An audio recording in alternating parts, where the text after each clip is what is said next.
కాగజ్ నగర్ మండలంలోని రేగులగూడ గ్రామ పంచాయతీ సర్పంచ్గా సుశీలాబాయి ఏకగ్రీవంగా ఎన్నికయ్యారు.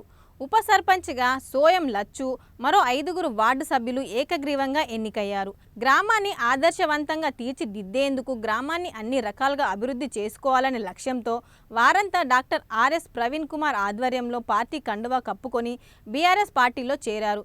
సర్పంచ్, ఉప సర్పంచ్, ఇతర వార్డు సభ్యులందరికీ డాక్టర్ ఆర్ఎస్ ప్రవీణ్ కుమార్ అభినందనలు తెలిపారు. ఈ గ్రామ అభివృద్ధి కోసం ప్రభుత్వ నిధులతో పాటు ప్రపంచ దేశాల్లో పనిచేస్తున్న ఎన్జిఓల సహాయం కూడా తీసుకొని ఆదర్శ గ్రామ పంచాయతీగా తీర్చిదిద్దుతామని మాటిచ్చారు. జై తెలంగాణ, జై ఆర్ఎస్పీ, జై ఆర్ఎస్పీ, జై ఆర్ఎస్పీ, జై ఆర్ఎస్పీ, జై తెలంగాణ, జై తెలంగాణ, జై తెలంగాణ.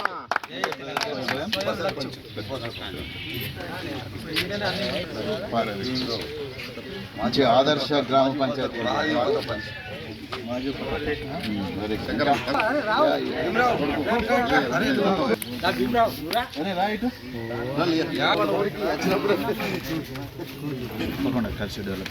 దేవుడు ఎప్పటికి సుదర్శన చక్రం పట్టుకుని తోక కట్ చేసి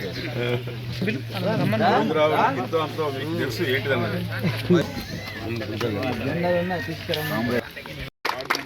అందరికీ కూడా హృదయపూర్వకంగా సుశీలాబాయి వెనుక, మరి శ్రీరామ్ లచ్చి గారి వెనుక, స్వయం లచ్చి గారి వెనుక ఉన్న అందరికీ కూడా హృదయపూర్వకంగా ధన్యవాదాలు.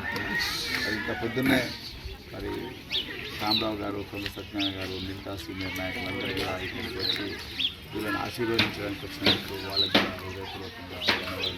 మిత్రులారా, రేకులగూడ అంటే నాకు ఎప్పుడు ఒకటే సీన్ గుర్తుకొస్తుంది. ఇక్కడ ఒక స్కూల్ ఉన్నది. ఆ స్కూల్లో ఒక అమ్మాయి మీ సెయింట్ క్లారెట్ స్కూల్ అని ఇక్కడ ఉంటుంది.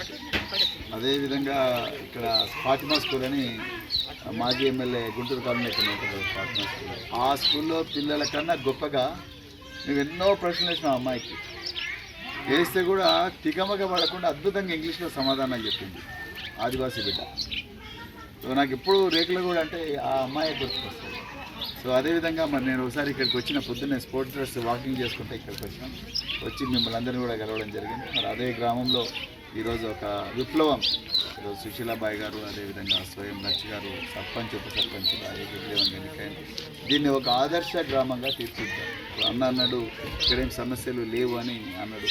సమస్యలు లేకపోతే మంచిదే, కానీ మనం ఆలోచించే కొద్దీ కొత్త సమస్యలు గుర్తుకొస్తాయి.